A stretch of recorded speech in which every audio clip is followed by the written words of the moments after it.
The last thing Molly remembered before her world collapsed was the smell of lavender. It came from the small sachet her mother had sewn into the lining of her winter cloak years ago, back when the world still made sense, back when she still had a mother to sew things for her. The gray wool held that scent like a secret, releasing it only when Molly pressed the fabric close to her chest, which she did now. Standing in the corridor outside Lord Devrin's study, her fingers knotted together so tightly that her knuckles had gone pale. She had been summoned. That alone was strange. In 3 years of living under Lord Devrin's roof as his ward, Molly had never been summoned to his private study. She was managed from a distance, like an inconvenient piece of furniture that had been inherited along with the estate. She ate in the servants' hall when the household forgot to set her place at the main table. She slept in a room at the far end of the east wing, where the cold came through the walls in winter, and the mice came through the floorboards in spring. She was tolerated, occasionally remembered, and mostly ignored. That was the arrangement. She had accepted it because she had no other choice. She raised her hand and knocked. Enter. Lord Devrin was standing with his back to her when she pushed open the heavy oak door. The study smelled of burnt tallow and old parchment, and the fire in the stone hearth had been stoked high despite the mild evening. 2 candles flickered on the writing table, casting unsteady light across the maps and sealed letters scattered across its surface. Molly noticed, without meaning to, that one of those letters bore a wax seal she recognized, the crowned wolf of the royal Lycantian court. Her chest tightened. "Close the door," Devrin said without turning. She did. He was a tall man, Lord Devrin, with silver threading through his dark hair and the particular stillness of someone who had learned long ago that power did not need to be announced. He had been her father's closest ally, his sworn brother in the old tongue, the man who had wept publicly at her parents' funeral and privately arranged to have himself named her legal guardian within a fortnight of their deaths. She had been 22 then, old enough to know something felt wrong, not old enough to understand what it was. She understood now. "Sit down, Molly." She sat in the chair across from the writing table, her spine straight, her hands folded in her lap. She had learned stillness, too, in her own way. It was the kind of stillness that came not from power but from practice, from 3 years of making herself small enough not to be noticed, not to be resented, not to give anyone a reason to look too closely at her. Devrin finally turned. His expression was composed, almost kind, which frightened her more than anger would have. "I have arranged a marriage for you," he said. The fire crackled. Molly kept her face still. "A marriage? To Lord Fenwick of the Northern Reaches. The contract has been signed. You will depart in a fortnight." He said it the way a man announces the weather, flat, certain, already decided. Something cold moved through her. "You signed a marriage contract on my behalf without my knowledge. I am your guardian. It is my right. Lord Fenwick is 53 years old. She had met the man once, at a harvest feast 2 autumns past. She remembered his hands most clearly, the way they moved when he spoke, restless and proprietary, reaching for things that did not belong to him. Devrin's expression did not flicker. He is wealthy, established, and willing. Willing. As if that were the only quality that mattered. As if she were a parcel to be delivered to the first man who agreed to accept the postage. "I see," she said quietly. She stood. She kept her movement slow and deliberate, because her legs were not entirely steady, and she refused to let him see that. "You will have time to prepare," Devrin said, already turning back to his letters. "Marta will help you sort your things." Molly walked to the door. She placed her hand on the iron latch, and then she stopped, because something made her stop. Not thought, not decision, but instinct. The same low warning that had been whispering beneath her skin since the moment she entered this room. She turned her head slightly, not enough to look at him directly, just enough to see the letter on the table from a different angle. and she read 3 words before she made herself look away. Eliminate the girl. The latch was cold under her fingers. She pressed down on it carefully, quietly, the way she had pressed down on everything in this house for 3 years, with patience and precision and the absolute certainty that no one was watching her closely enough to notice. She closed the door behind her without a sound. The corridor was empty. Molly stood with her back against the oak paneling and breathed. Once. Twice. The lavender scent from her cloak drifted up faintly, and she held onto it like a rope. Eliminate the girl. Not see to her future. Not arrange her affairs. Eliminate. The marriage to Lord Fenwick was not a marriage. It was a delivery, a legal transaction that would move her far enough from this territory that whatever happened next could be blamed on distance, on illness, on misfortune. The northern reaches were cold and remote, and full of men who owed Devon favors. She would arrive there, and she would not survive the winter, and her death would be mourned with exactly the same sincerity as her parents had been. Her parents. The thought hit her like cold water. She had always believed, because she needed to believe, that their deaths had been an accident. A carriage on a mountain road, a broken axle, ice. She had been told the details so many times, in such careful language, that she had eventually stopped questioning them. She was questioning them now. Molly pushed herself off the wall and moved down the corridor with quiet, deliberate steps. Not running. Running would be noticed. She passed a servant carrying a tray of evening bread, nodded once, kept walking. She turned left at the stone arch, descended the narrow servant's stair, crossed the back courtyard where the horses shifted in their stalls, and the smell of hay and manure was sharp and real and grounding. She needed to think. She needed, more urgently, to leave. But she had no coin, no horse of her own, no family left who was not already in Devon's pocket, no allies within 3 days' ride. She was an Omega in a world that did not extend mercy to Omegas without a pack behind them, and her pack had been stripped from her before she was old enough to fight for it.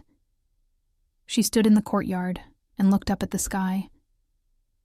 The moon was 3/4 full, heavy and pale above the tree line, and something in her chest ached at the sight of it. A hollow, familiar ache, like a door with no room behind it. She had no wolf. She had never shifted. Whatever had been inside her at birth had gone quiet and stayed quiet, sealed away by something she did not understand and healers could not explain. In a kingdom where power lived in the shift, in the bond, in the strength of the wolf beneath the skin, Molly was considered broken, incomplete, a liability. Devon had known that when he took her in. He had counted on it. She pressed her hand flat against the cold stone of the courtyard wall and steadied herself. She could not run blind. She would not survive a night in the forest without a wolf and without provisions. But she could listen. She could plan. She could use the one gift she had that no one in this household had ever thought to fear. The fact that she moved through rooms so quietly that people forgot she was there. And people who forgot she was there said things they should not. She would go back inside. She would listen. And when she knew enough, she would run. It was past the second bell of night when she heard it.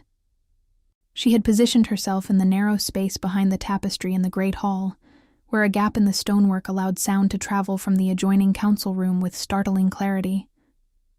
She had discovered this by accident at 14, and had used it perhaps a dozen times since, always carefully, always briefly. Tonight she stayed for a long time, Devon's voice first.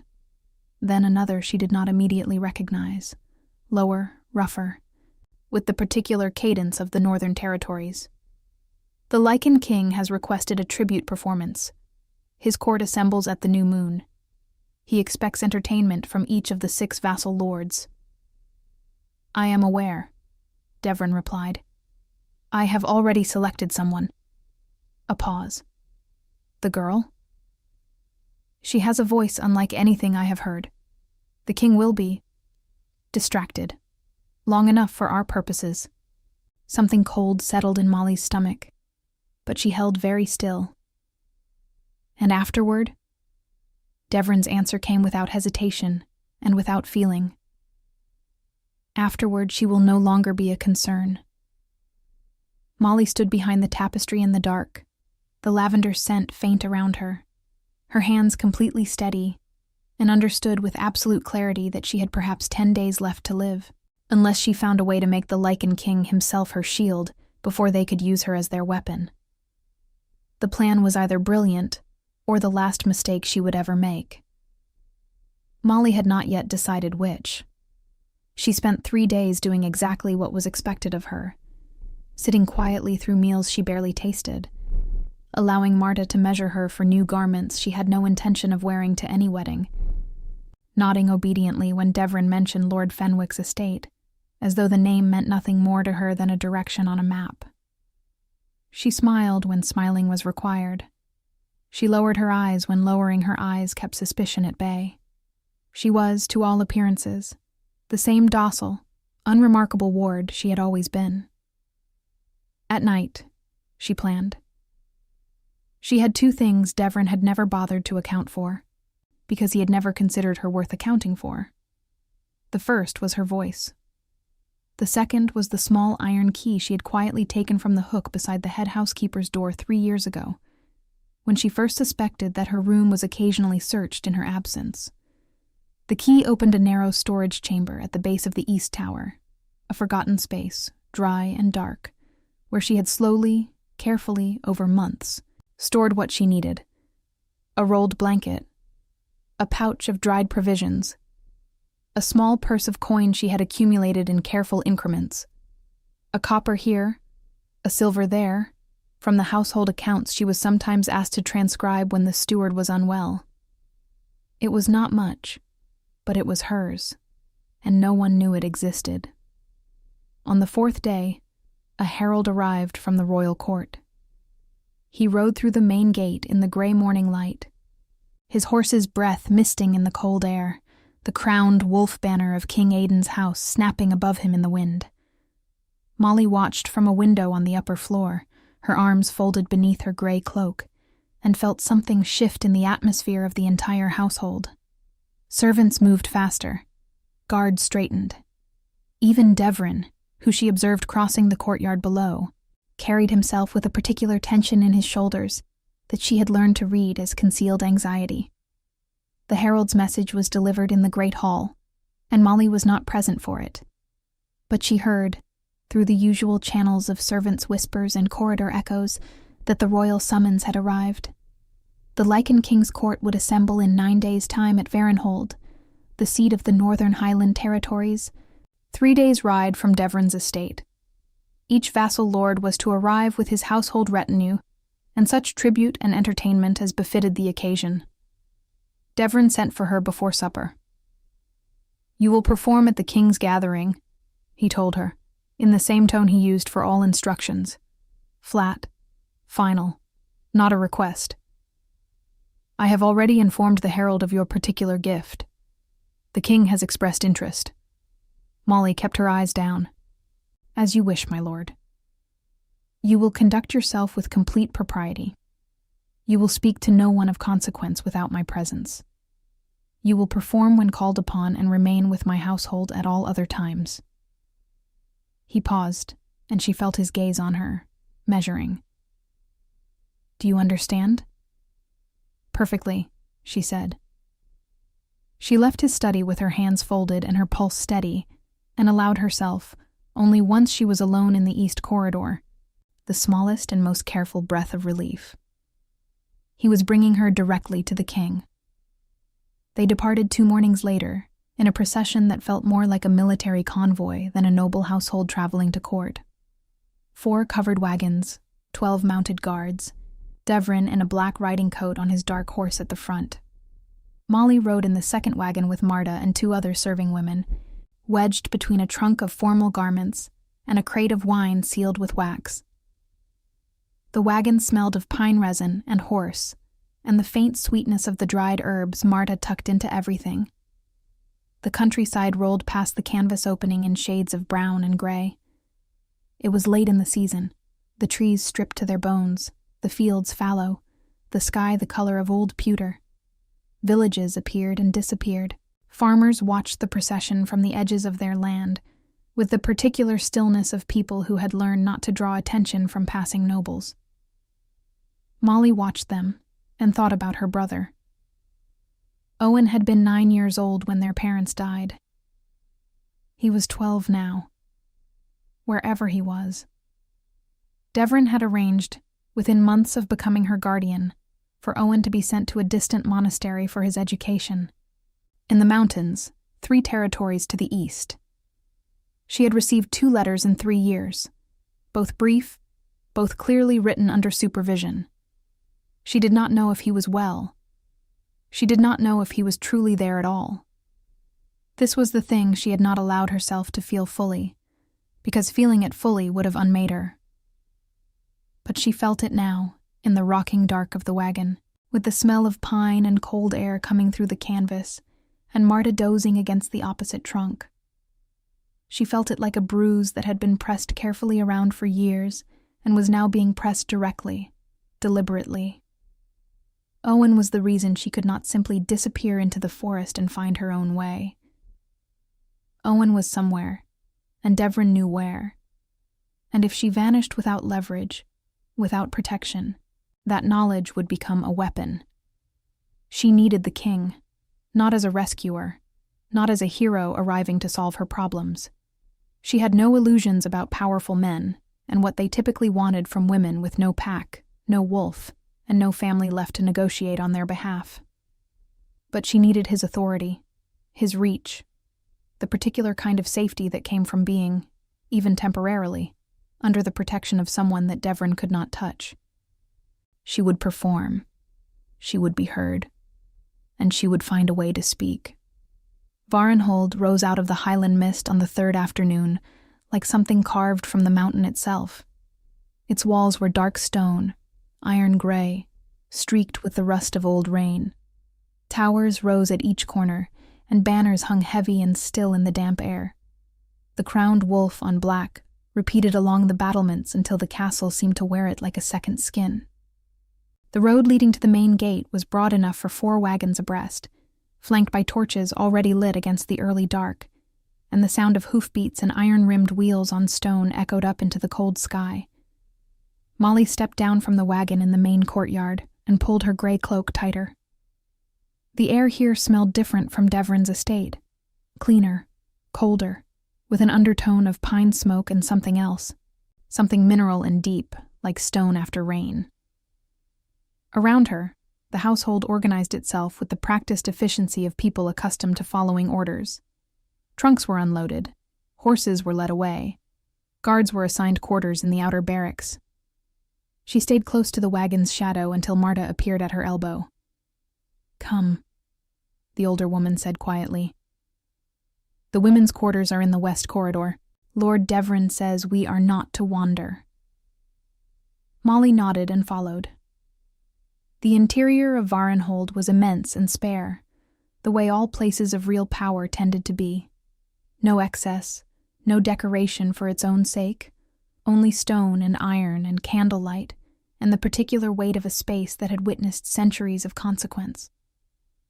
Her boots were quiet on the flagstone floors. Tapestries in dark reds and golds hung at intervals along the corridor walls, depicting hunting scenes and battles and the Great Shift. A wolf mid-transformation beneath a full moon, rendered in such detail that the artist must have seen it happen. She paused in front of that tapestry for just a moment. The wolf in it was enormous, its eyes pale, its posture utterly still despite the violence of the shift itself.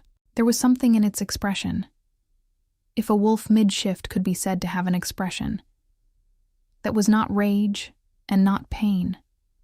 It was closer to clarity. The absolute animal clarity of something that had shed everything unnecessary. She had never felt that, had never shifted, never felt the wolf rise. never known what it was to carry that second self inside her chest. The healers said her wolf was dormant. The crueler ones said it was dead. Devran had once referred to it, in front of guests, as her deficiency, the way one might refer to a lame horse, with a kind of dismissive practicality that made the cruelty harder to name. Marta's hand touched her elbow gently. "Molly." She turned from the tapestry and walked on. That night, lying on a narrow bed in the stone-walled chamber assigned to Devran's female household, listening to Marta's quiet breathing and the distant sound of wind against the high window, Molly made herself go through the plan one more time. The performance would be held on the third evening of the gathering. She would sing. Devran expected her voice to be the distraction, the gilded thing that occupied the king's attention, while whatever business was transacted quietly at the edges of the hall. He expected her to be beautiful and empty, a sound without a mind behind it. He had made the same mistake everyone made.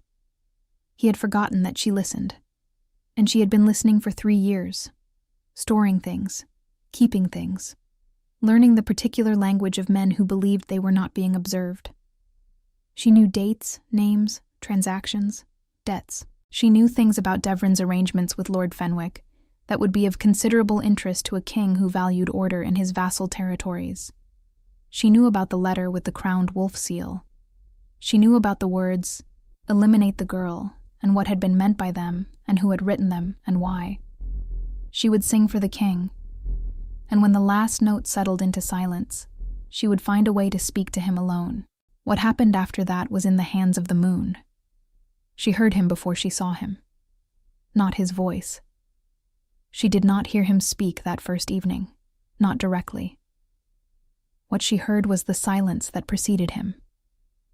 The way an entire hall full of nobles, guards, servants, and visiting lords went quietly, collectively still the moment the doors at the far end of the great hall opened, and King Aidan of the Lycantian throne walked through them. Molly was seated with Devran's household retinue along the left wall, 3rd row back, positioned precisely where she would be visible enough to be called forward when needed, and invisible enough not to require management before that moment. She had been watching the hall fill for the better part of an hour. The rival lords with their careful posturing, the court officials in their formal dark tunics, the guards in their black and iron livery stationed at every pillar like pieces on a war table. She had been cataloging exits, noting faces, measuring distances the way she had learned to measure everything in Devran's house, quietly, precisely, with the knowledge that the details other people overlooked were often the only resources available to someone in her position. Then the doors opened, and the hall went still. King Aidan walked like a man who had never once in his life needed to announce himself. He was tall, broader through the shoulders than the doorframe comfortably suggested, dressed in black leather armor crossed with dark straps and a wolf fur mantle that sat heavy across his back. His hair was long, black, pulled back in tight braids that fell past his shoulders, and his eyes, even at this distance, even across the length of the torchlit hall, were a pale and startling blue that seemed to catch the light and hold it differently than everything else in the room. There was a scar on his jaw, faint but visible. A line that ran from just below his left cheekbone toward his chin, silver pale against his skin. She did not know why she noticed it first, before the crown, before the posture, before the controlled authority that radiated from him like heat from banked coals. But she noticed it, and filed it away, the way she filed everything. He took his seat at the high table without ceremony and without haste. A servant poured wine. He did not look at it. He looked at the room. His gaze moved across the assembled company with the particular quality of someone who was not performing the act of surveying. He was actually seeing. There was a difference, and Molly recognized it because she did the same thing, though from considerably less power. His eyes moved from face to face with calm deliberation, and she had the unsettling impression that he was not simply counting lords and guards and retinues. He was reading something else, something beneath the surface of the room. His gaze passed over Devran's section of the hall. For a fraction of a moment, So brief she almost convinced herself she had imagined it. Those pale blue eyes settled, not on Devrin, but on her. Then they moved on. Molly looked down at her folded hands and breathed carefully through her nose. The evening's formal proceedings lasted until the second bell of night. There were speeches, pledges of fealty renewed in the old tongue, the presentation of tribute gifts from each vassal lord, bolts of silk, casks of aged wine, bound volumes from distant territories, a hunting falcon hooded in red leather. Devrin presented a carved ivory box containing a set of navigational instruments worked in silver, and the king received it with the same expression he had worn since entering the hall. Attentive, composed, unreadable. The entertainment came after the formal meal. A troupe of acrobats from the southern reaches performed first, then a pair of musicians with string instruments that filled the vaulted stone ceiling with something aching and intricate. The hall had relaxed by then, wine flowing, conversation resuming beneath the music. The tension of formal ceremony softened into something approaching ease. Devrin leaned toward her. "You are next," he said quietly. "Remember what I told you. You sing, nothing more. You smile if the king addresses you, and you defer to me for any response." "Of course," she said. A court official called her name a few minutes later. Molly rose, smoothed the front of her linen dress, pale gray, simple, the most modest garment Marta had packed for her, which she had chosen deliberately, and walked to the open space before the high table. The hall did not go silent for her the way it had for the king. Conversations continued at the edges. Someone laughed near the far wall. She was, to most of the room, a minor entertainment, a ward of a minor lord, unremarkable. She stood in the torchlight with her hands at her sides and her golden braid over one shoulder, and she looked just once, directly at the king. He was watching her with that same quiet attention he had given the room earlier. Not hungry, not dismissive, simply present, waiting. She opened her mouth and sang. It was an old song, a lament from the Highland territories sung in the old tongue, about a woman who waits at the edge of a dark forest for someone who does not return. Molly had learned it from her mother, who had learned it from hers, and the melody was the kind that seemed to exist in the body, rather than in memory. It rose without effort, without performance, shaped entirely by something truer than technique. The hall went quiet. Not gradually, the way it sometimes did when entertainment was pleasant. Quickly, the way a room goes quiet when something unexpected occurs. Conversations stopped mid-sentence. The laughing near the far wall stopped. Even the servants paused in their movement, trays held still, heads turned. Molly kept her eyes forward and sang. She was aware, in the way she was always aware of everything, of King Aidan's stillness at the high table. He had set down his wine cup. His hands were flat on the table surface. He was not moving at all, and the expression on his face had changed in a way she could not fully name from this distance. It was not the composed unreadability of before. Something had shifted behind his eyes, something that looked, from where she stood, remarkably like recognition. She finished the final verse. The last note rose to the stone ceiling and dissolved into silence. For 3 full seconds, no one in the hall made a sound. Then the applause began, and the room came back to itself, and Molly lowered her head in a brief bow and turned to walk back to her seat. A voice stopped her. "Wait." It was quiet, that word. Not raised, not commanding in the way that needed volume to enforce itself. But it stopped every movement in her body with the absolute efficiency of someone who had never needed to repeat himself. She turned back. King Aidan had risen from his seat. He stood at the edge of the high table, and the torchlight caught the braids in the fur mantle and the pale scar on his jaw, and he was looking at her, fully, directly, without the careful distance of court propriety. "Come forward," he said. She walked toward him. She kept her pace even. Behind her, she could feel Devrin's attention on her back like a hand pressed flat between her shoulder blades. She stopped 3 feet from the edge of the high table and met the king's eyes. This close, the blue of them was startling. Not cold, as she had expected, but layered, the way deep water is layered, different shades at different depths. He was studying her face with an intensity that was not unkind, but was entirely unguarded, and it was the unguarded quality of it that unsettled her most, because it was not what powerful men usually showed women they had just met. "What is your name?" he asked. "Molly, Your Majesty, ward of Lord Devrin of the East March." Something flickered in his expression at the word ward. Brief, controlled, gone almost before it registered. "That song," he said. "Where did you learn it?" "From my mother, Your Majesty. She learned it from hers." "Your mother." A pause. "What was her name?" The question was oddly specific, and Molly felt the first faint thread of something she could not immediately identify. Not danger, not comfort, but something in between, like standing at the edge of a pool and not yet knowing the depth. "Sarah," she said. "Sarah of the Ashvale line." The silence that followed was exactly 3 heartbeats long. Then King Aidan said, very quietly, "The Ashvale line was declared extinct 12 years ago." "Yes," Molly said, holding his gaze with everything she had. "I know." Something moved behind those blue eyes. His jaw tightened once, a small and controlled movement, and he looked at her, not the way men looked at women in great halls, calculating worth, or measuring beauty, or mapping use.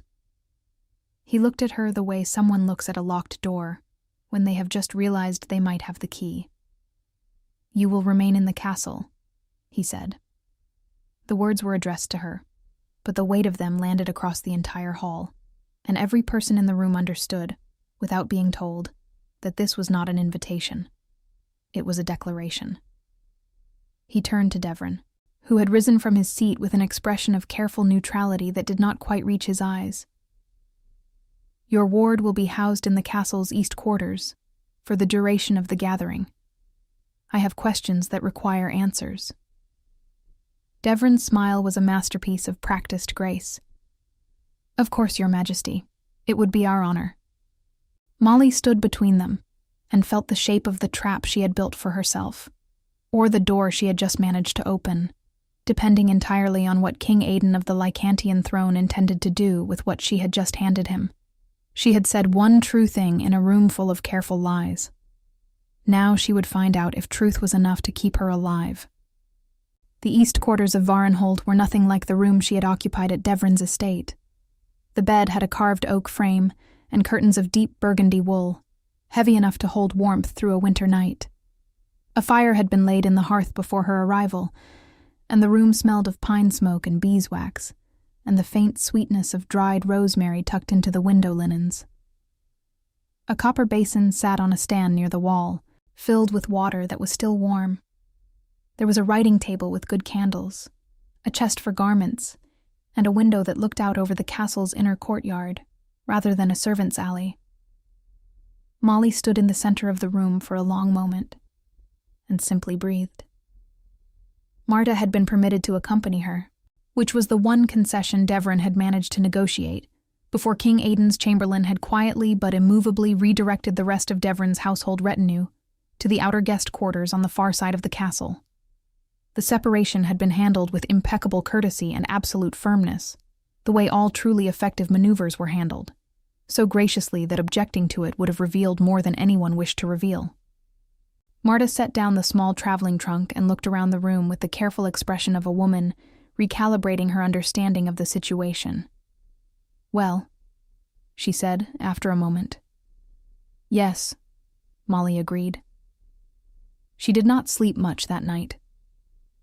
The summons came the following morning, carried by a guard in the king's black livery, who knocked at precisely the hour when the castle's chapel bell rang for the morning service. The guard was polite, formal, and did not wait for her to deliberate.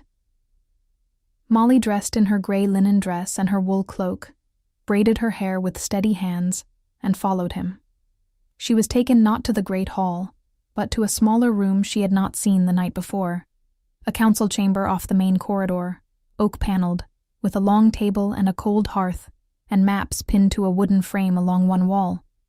Morning light came through 2 narrow windows, gray and clean, and fell across a desk at the far end where King Aidan stood with his back to her, reading something.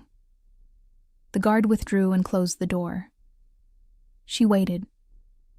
After a moment, the king set down the document he had been reading and turned. He was dressed differently from the night before, simpler, more functional. Dark tunic, leather bracers, no mantle. The braids were pulled back from his face. Without the formal armor and the torchlight of the great hall, he was still unmistakably what he was. But the quality of his presence was different, less ceremonial, more direct. He studied her for a moment, and she held his gaze with the same stillness she had learned to hold everything. "Sit," he said, gesturing to the chair across from the desk. She sat. He did not, immediately. He moved to the window and looked out at the courtyard below, and she had the impression that he was organizing something. Not thoughts, exactly, but the order in which he intended to present them. "The Ashvale line," he said without turning. "Tell me what you know about it." "My mother was Sarah Ashvale, youngest daughter of Lord Callan Ashvale of the Northern Highlands. When I was 10 years old, the Ashvale holdings were seized following my grandfather's death. The family was declared extinct by order of the Territorial Council." She paused.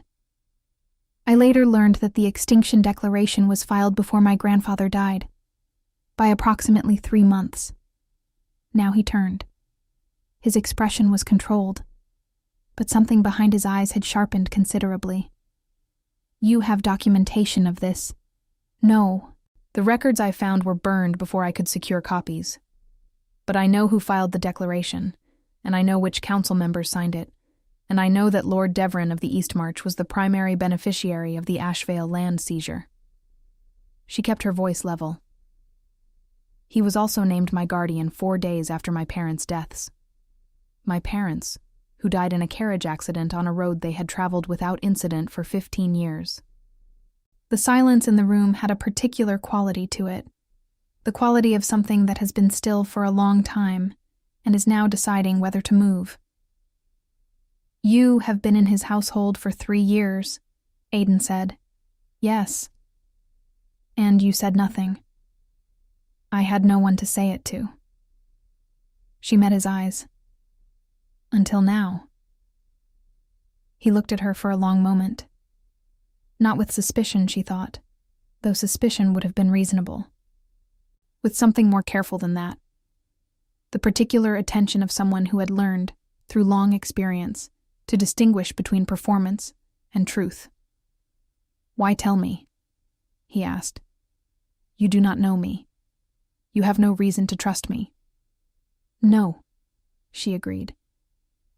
"But I have very specific reasons not to trust anyone else. And I am running out of time in which to find alternatives." She folded her hands in her lap. "Devon intends to send me to Lord Fenwick of the Northern Reaches. He has signed a marriage contract without my knowledge or consent. I do not believe I will survive that journey." Something moved across Aidan's face, brief, controlled, but unmistakable. His jaw tightened once, the same small movement she had seen the night before. "You believe he means to have you killed." "I know he does. I read part of a letter in his study, before I was aware he was watching. The words were clear enough." She held his gaze. "I am telling you this not because I expect rescue. I am telling you because the Ashvale lands and the fraudulent extinction declaration are matters that fall under royal jurisdiction, and because Devon's arrangements with Lord Fenwick involve the transfer of territories that border your own holdings in the north." She paused. "I thought you might find that relevant." The corner of his mouth moved. Not quite a smile. Something more restrained than that, but present. "You thought correctly." he said. He moved away from the window and sat down across from her, forearms resting on the table, and the shift in posture changed something in the room, made it smaller, more immediate, more honest. I need you to tell me everything, he said. Names, dates, every conversation you recall, every document you have seen, even those you could not secure. His voice was even. Can you do that? Yes, she said, but I need something in exchange. His expression did not change, but she felt his attention sharpen. My brother, she said. Owen. He is 12 years old and he was sent to a monastery in the eastern mountains 3 years ago. I have not had reliable word of him since. I need to know he is safe, and I need him out of Devrin's reach before any action is taken that might prompt Devrin to use him as leverage. Aiden was quiet for a moment. His full name, he said. Owen Ashfield, though Devrin likely registered him under a different name. He nodded once, slowly. I will send riders today. Something cracked open in her chest at those 4 words, quietly, without drama, the way ice cracks in early thaw. Barely audible, but irreversible. She had held herself together for so long, with such careful precision, that she had almost forgotten there were things underneath the holding. The thought of Owen, small and serious and 10 years old, waving from a monastery gate, surfaced suddenly and completely, and she pressed her lips together and looked at the window for a moment, until she was certain her face was her own again. When she looked back, Aiden was watching her with an expression that was impossible to read fully, but that held, she thought, not pity. She would not have borne pity, but recognition. The particular recognition of someone who understood what it cost to hold something that long. Tell me everything, he said again, quietly this time. Not a command, something closer to permission. So she did. She spoke for the better part of 2 hours. He listened without interrupting, without reacting visibly to anything she said, only occasionally asking brief and precise questions that told her, clearly, that he was not simply hearing her, but organizing what he heard into something actionable. By the time she finished, the morning light had shifted to midday gray, and a servant had brought a tray of bread and salted meat and warmed cider that sat mostly untouched between them. When she stopped speaking, the room was very quiet. You understand, Aiden said carefully, that what you have described constitutes treason against the crown. The fraudulent land seizure, the falsified extinction declaration, the unsanctioned marriage contract. These are not merely crimes against your family. They are violations of territorial law that fall directly under my authority to prosecute.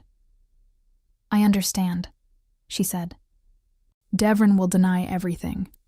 He has allies on the Territorial Council and years of carefully maintained credibility. He looked at her steadily. This will not be simple. I know. He will attempt to discredit you.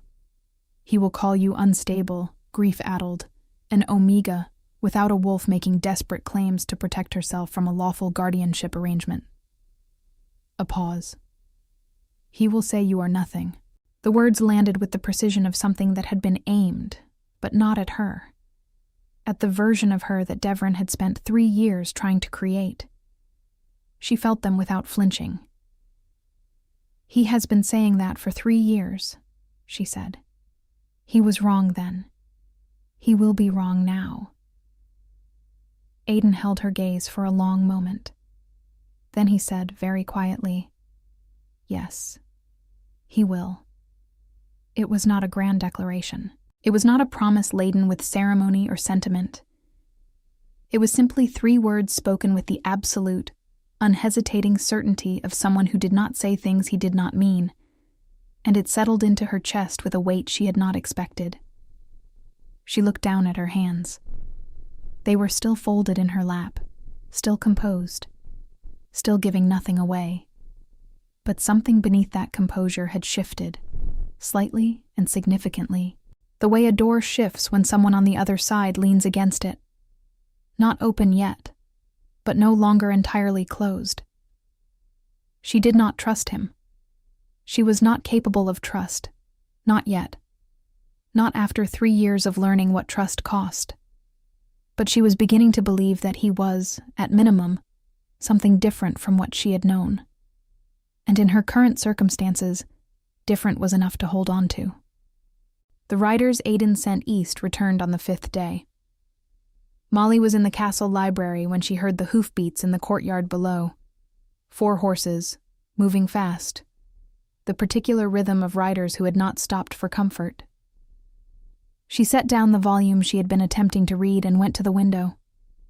The afternoon light was thin and cold, the kind that came before early snow, and the courtyard stones were wet from morning rain. She watched the riders dismount, watched a guard move quickly toward the main keep. Watched, without allowing herself to feel anything yet, because feeling before knowing was a luxury she had learned she could not afford. Aiden sent for her 20 minutes later.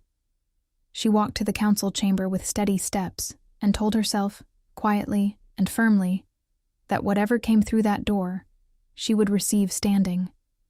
She had received everything else standing. She would receive this too. Aiden was already there when she arrived. He was standing beside the table, not behind it, and that small shift in position told her something before he spoke. He had a letter in his hand, unfolded, and he looked at her with an expression that was careful in the way of someone delivering something that cuts both ways. "He is alive," he said. The breath left her body all at once. She put one hand on the back of the nearest chair, not sitting, just steadying, and pressed her lips together until she was certain her voice would hold. "Where?"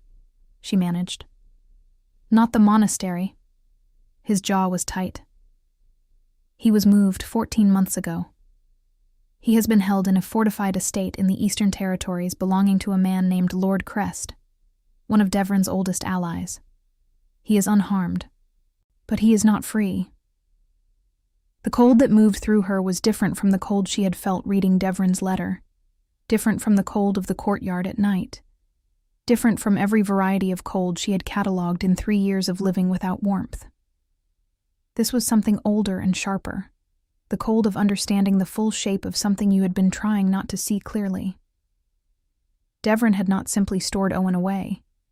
He had kept him, deliberately, carefully, in a location that could be used, that had always been intended to be used, as a mechanism of control if she ever became inconvenient. She had been right to come here. She had been right about all of it. And that rightness felt nothing like satisfaction. "When can your riders reach him?" she asked. "They are already moving," Aiden said. "I sent the order before I called for you." She looked up at him. "I told you I would send riders," he said simply. "I did not specify only to look." Something in her chest did a thing she was not prepared for. She looked away, at the window, at the gray afternoon light, at the wet stones of the courtyard, where the horses were still being led to the stables. She breathed through it carefully. It was not grief, and it was not gratitude exactly, though it contained elements of both. It was something more complicated, the particular vertigo of discovering that a person has done what they said they would do, when you had organized your entire existence around the expectation that people would not. "Thank you," she said. Her voice was level. She was proud of that. "Molly." She turned back. He was watching her with those layered blue eyes, and the expression on his face was the most unguarded she had seen it, not the composed authority of the great hall, not the precise attention of their first conversation. Something beneath all of that, something that did not perform itself. "I need to tell you something," he said, "and I need you to hear it without running from it." She went still. "I am listening." He set the letter on the table. He seemed, for a moment, to be choosing his words with unusual care. Not because he was uncertain of them, she thought, but because he understood the weight they would carry for her specifically.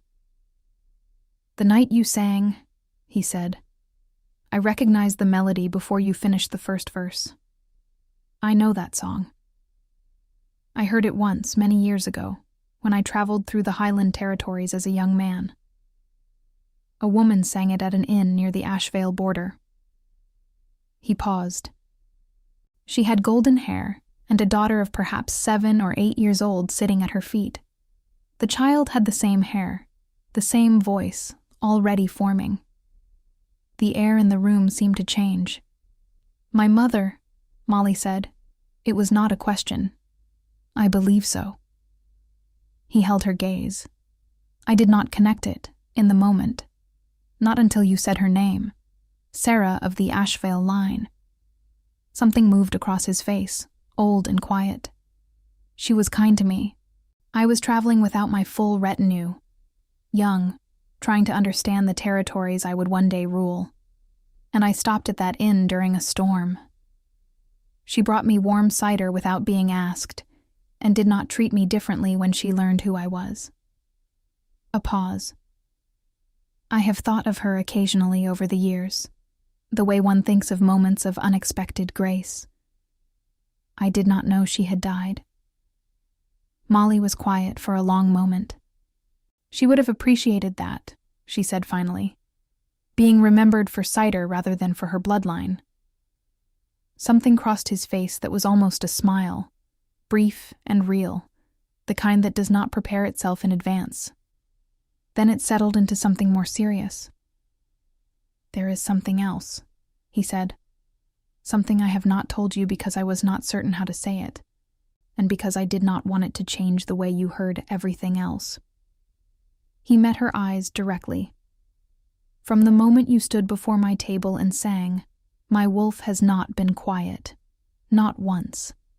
In 20 years of ruling this kingdom, I have never felt this bond pull toward anyone. I am telling you this not to compel you, not to claim anything over you. I am telling you because you deserve the truth of it, and because you have shown me, in 2 days, that you can handle truth better than most people handle comfort. The word bond landed in the room between them and sat there, neither of them reaching for it yet. Molly looked at him for a long time. She thought about Devrin's study and the smell of burnt tallow. She thought about 3 years of smallness and silence and learning to occupy as little space as possible. She thought about Owen at 12 years old in a fortified estate that was not a monastery. She thought about her mother singing at an inn during a storm, bringing cider to a young king who had not yet become what he was, and being kind without agenda. She thought about the tapestry in the corridor, and the wolf mid-shift with clarity in its eyes. I do not know what my wolf is, she said. I have never shifted. The healer said, I know what they said. His voice was quiet. They were wrong. She looked at him. An omega without a wolf does not have the voice you have, he said. That melody you sang carries the resonance of a Highland Pack's moon call. It is not a human sound, Molly. It never was. Whatever is inside you is not gone. It has been waiting. A pause. Perhaps for the same reasons you have been waiting. The fire in the hearth had burned low, and the afternoon light through the windows was fading toward the gray of early evening. In the courtyard below, a torch was being lit. She could smell the smoke of it through the old stone walls, faint and warm. She did not reach for him. She was not ready for that, and she thought he knew it. And the fact that he had not moved toward her even now, even after saying what he had said, settled something in her that she had not realized was still braced. What happens to Devrin? She asked. His expression shifted back into the composed authority she had first seen in the great hall. But it sat differently now. She could see both things at once, the king and the man, and she did not have to choose which one was real. He will be summoned before the full council tomorrow morning, Aidan said. The evidence you have provided, combined with the writer's findings regarding Owen's location, constitutes sufficient cause for immediate seizure of his holdings and arrest pending trial. The falsified Ashvale Extinction Declaration will be formally reversed. Your family's lands will be held in trust by the Crown until the legal process is complete. He met her eyes. You will be present. You will be heard. Devon will not be permitted to speak over you or for you.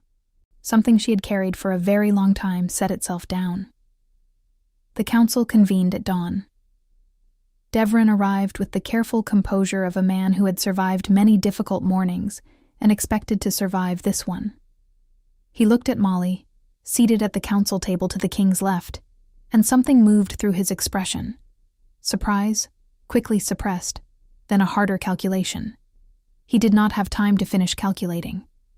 Aidan spoke first, and spoke without raising his voice, and what he said was precise and complete and left no angles from which a defense could be constructed. The evidence was presented. The writer's testimony regarding Owen's location was read aloud. The letter with the words, "Eliminate the girl," was produced, recovered from Devon's document trunk in the outer guest quarters by the king's guard the night before, while Devon slept unaware that his carefully managed world was already dismantled. Devon denied everything with impressive fluency until the letter was placed in front of him. After that, he said very little. His holdings were seized before the morning meal. He was taken to the castle's lower cells pending transfer to the royal court for formal trial, which concluded 3 weeks later with a ruling that stripped him of his title, his lands, and his freedom for the remainder of his natural life. Lord Fenwick, faced with the collapse of his arrangement and the sudden interest of the Crown in his northern dealings, quietly dissolved the unsigned marriage contract and retreated to his estate, where he lived out his remaining years in careful anonymity, never again reaching for things that did not belong to him. Owen arrived at Varenhold 12 days after the council, thin and pale from months of insufficient sunlight, with a wariness in his eyes that broke something in Molly's chest. And then, slowly, over the days that followed, began to heal. He was quieter than she remembered. He was also, she discovered, deeply funny in the dry and understated way of someone who has learned to find humor as a survival mechanism, a quality she recognized immediately because she had learned it the same way. He liked Aidan, which she had not expected, and which mattered to her more than she anticipated. The Ashvale lands were formally restored to the family name 4 months after the council. The restoration ceremony was held in the Great Hall at Varenhold, in the same torchlit space where Molly had stood with her hands at her sides and sung a Highland lament to a king who had not yet told her that he recognized her voice from a storm night memory of her mother. She stood there again now, in the same hall, in a dress the color of deep winter blue, rather than pale gray linen, her golden braid pinned up for the first time in her memory, with small silver pieces worked in the shape of climbing wolves. Owen stood to her left, taller than she had expected him to be, his jaw set with the particular dignity of someone reclaiming something long owed. The council members were arrayed along the walls. The same great table stretched before them, the same stone ceiling vaulting above. Aidan stood at the head of the table, and when he looked at her across the length of the hall, it was with the same expression she had come to know over 4 months of slow and careful mornings, council sessions where she sat at the table and was heard, evenings where Owen fell asleep by the library fire, and she and Aidan remained talking in the low light until the candles burned short.